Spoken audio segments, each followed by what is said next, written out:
Let's go to our next caller from the 626 area code. Who's calling today from 626? Hello, David. This is Ramon. Hey, Ramon. Okay, so I have a question regarding Trump's support coming for the 2020 election.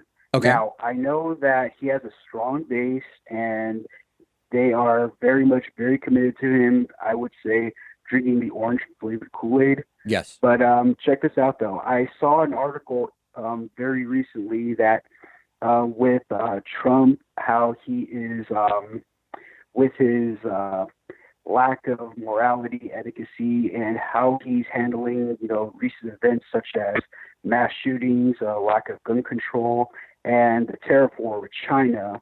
I read that he could be losing some kind of support, whether it's someone from people from those who voted for him back in 2016 and thought that he's not doing much of a good job, or those who voted for him who have a moral standards and feel that he's not living up to that kind of morality, or independents as a whole who I believe that he really needs to be reelected, especially in the Rust Belt states.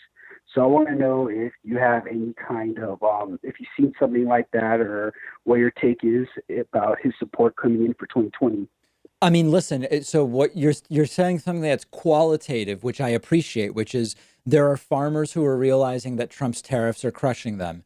We played a clip earlier this week of a mom and daughter who vote in Iowa and they're Republicans, but they can't vote for Trump because they think he's crazy on immigration. Like qualitatively, yeah, that there are people who are Republicans and voted Trump in 2016 who are not going to vote Trump in 2020. The thing is, it's like, so what, in the sense of that there's no strategy around that, right? If people are on the right and they've decided I can't vote for Trump again, then that's great. They're not voting for Trump. They're already sort of out of the equation. Then it's just a matter of what is it that the Democratic Party and eventual candidate can do to defeat Trump, and it's get people to vote, find people who already agree with you, but might not be planning to vote and get them to vote. So I don't know what the numbers are of what you're talking about. There are Trumpists from 2016 who won't be voting Trump in 2020.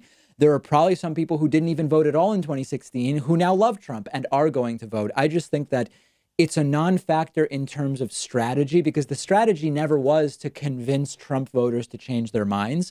It's some of them will, some won't. We've got to get our base out, if that makes sense.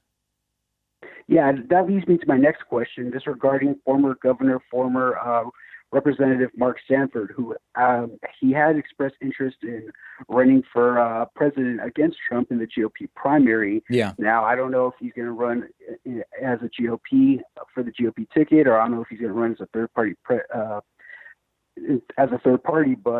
if you can recall back in 1992 with Ross Perot, the late Ross Perot. Now, Yep. he ran as a third party, and it hurt George H.W. Bush during the reelection.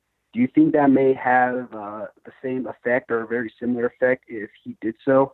I don't know that Sanford specifically is the guy to have that effect, but yeah, I mean, mathematically, I would love a strong primary challenge to Trump, because it would just delay the amount of time. It would delay when he can really start focusing on running the general if he's running a primary. So I would love that. If someone runs third party and can actually get 2-3% of the vote, that would pull Republican votes.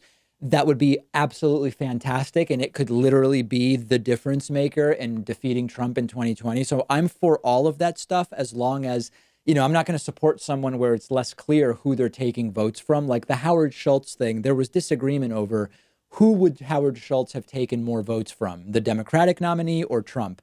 Different people had different ideas.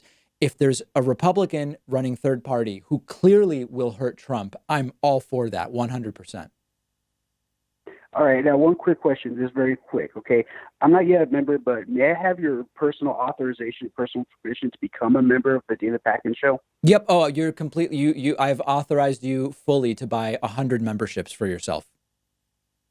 Yeah, since I have you on the line, I may as well ask you. Good. Yep. No, I'm completely for that. And I look forward to welcoming you as a member. Gonna do that soon. Okay. All Thanks, right. David. Okay. Thanks. Appreciate the phone call. Great to hear from you.